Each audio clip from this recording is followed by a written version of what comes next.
Ils avancent masqués. Les membres du mouvement Anonymous se contactent par Internet et mènent ensemble des actions contre l'église de Scientologie dans le monde entier. Ils contestent l'existence, les méthodes et les moyens financiers de la secte fondée par Ron Hubbard. C'est notre dossier. Il est signé Carole Coelho et Salah Agrabi. Ils se sont donné un nom, les Anonymous. En français, les Anonymes. Un réseau mystérieux. Son but, détruire l'église de Scientologie. Ils manifestent à Paris devant l'un des centres de l'organisation. Le thème du rassemblement aujourd'hui, c'est sur les familles qui sont détruites à cause des mouvements sectaires. Ce jour-là, ils sont à peine une dizaine. Les policiers sont plus nombreux. Interdiction de s'approcher à moins de 50 mètres de l'immeuble des scientologues gardés par des vigiles. On essaye de dénoncer la scientologie tout simplement, de faire connaître ça au plus grand public, au plus grand nombre, et faire en sorte que les gens ne tombent pas dans ce piège-là aussi facilement. Qui sont-ils? Quelles sont leurs motivations? Tous les Anonymous que nous avons rencontrés l'affirment, ils ne sont pas d'anciens scientologues. Qu'est-ce que vous reprochez vraiment à la scientologie? De détruire la personnalité, le caractère et les carrières. Les Anonymous, un mouvement international, car au même instant, à Londres, ils sont plusieurs centaines devant le siège anglais de la Scientologie. Dans la même journée, on retrouve ces scènes aux États-Unis, au Canada et en Australie. Tous les mois, à jour fixe, ils manifestent ensemble à travers le monde. Ces manifestations masquées, c'est la face visible des Anonymous. Leur véritable action est clandestine, sur Internet. Ils sont moins d'une centaine en France, 20 à 30 000 dans le monde. Comme leur nom l'indique, ils veulent rester dans l'ombre. John est l'un d'entre eux. La Scientologie utilise des méthodes très expéditives qu'ils appellent le fair game contre les gens qui dénoncent les abus de la Scientologie.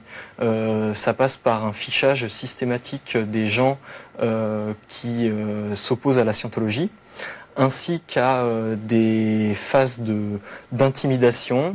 En janvier dernier, les Anonymous attaquent les sites internet de la Scientologie et paralysent leur système informatique.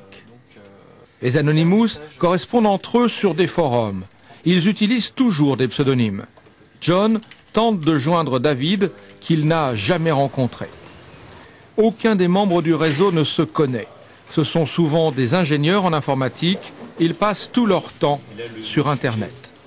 La Scientologie, c'est un peu l'antithèse d'Anonymous. C'est en quelque sorte notre ennemi parfait. La Scientologie est très centralisée, très hiérarchisée, avec des gens qui doivent obéir aux ordres et subir des lavages de cerveau. Anonymous, par contre, c'est un ensemble d'individus qui sont tous sur un pied d'égalité. Nous avons joint l'église de Scientologie à Paris qui a refusé de commenter l'action des Anonymous. Le réseau Anonymous surgit alors qu'en Espagne, il y a quelques semaines, la Scientologie a été reconnue officiellement par la justice comme une religion à part entière. Et Georges Fenech répond ce soir sans détour à nos questions. Bonsoir. Bonsoir. Merci d'être avec nous. Vous êtes magistrat, vous êtes ancien président de la commission d'enquête sur les sectes et les mineurs. D'abord un mot sur ce qu'on vient de voir à l'instant. Est-ce que ces groupes Anonymous ont le moindre pouvoir ? Moi, je suis toujours un peu surpris quand on agit sous l'anonymat. Vous savez, ça fait des années que je travaille sur ces sujets dans la clarté. Je crois qu'on est dans une démocratie. Il ne faut pas avoir peur de s'exprimer, même quand on est face à une organisation aussi puissante que la Scientologie. Mais je peux comprendre aussi que certains, notamment parmi les jeunes, veuillent se protéger. Parce que c'est vrai qu'il y a des réseaux d'influence, qu'il y a ce que Ron Hubbard, le fondateur de la Scientologie, appelait la propagande noire, où on essaye de détruire la réputation de quelqu'un. Donc, vous voyez bien que là, il y a un vrai problème avec cette organisation, et le fait que ces personnes se réunissent comme ça montre qu'il y a une difficulté qui ne peut pas laisser insensible les pouvoirs publics. Justement, comment vous expliquez qu'en Europe, on parle que de l'Europe, on puisse considérer la Scientologie comme une église en Espagne, comme une secte en France, et qu'elle soit totalement interdite en Allemagne ?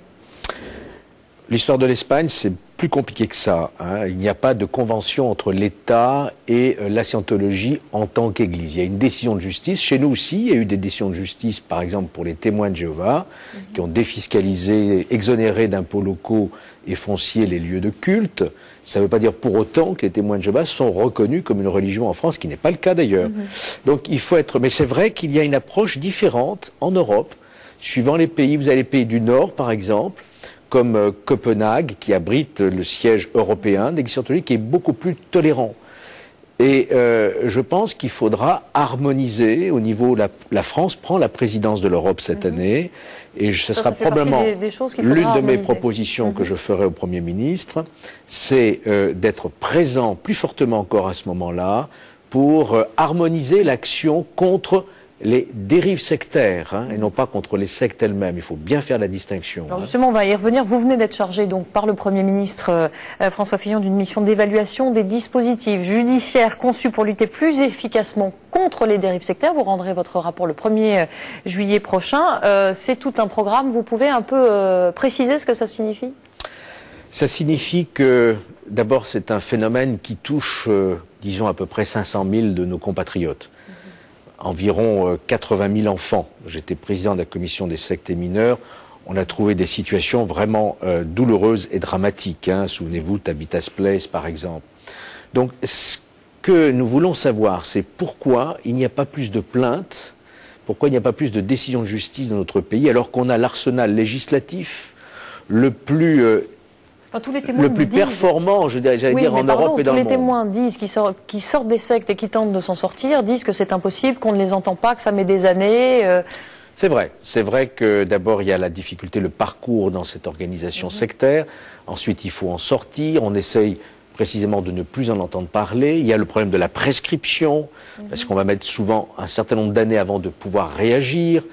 Et heureusement qu'il y a l'action qui est menée par la mission interministérielle en France et l'action très importante des associations sur le terrain aussi. Vous faites la différence entre secte et dérive sectaire. Secte, ça parle tout de suite à tout le monde, scientologie, grandes organisations. Est-ce qu'il y a des mouvements qui sont considérés comme à tendance sectaire, plus petits, plus confidentiels, par exemple le mouvement des gothiques dont on parle beaucoup ces derniers temps? Oui, il y a au moins 300 mouvements répertoriés en France, dont certains présentent des dangers.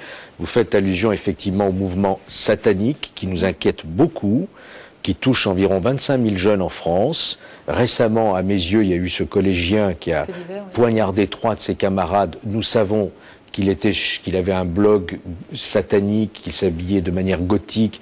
On sait qu'il y a des profanations de sépultures, on sait qu'il y a des rites de scarification, d'automutilation, tout cela par Internet. Donc il y a vraiment des problèmes qui sont tout à fait réels et pour lesquels nous devons agir.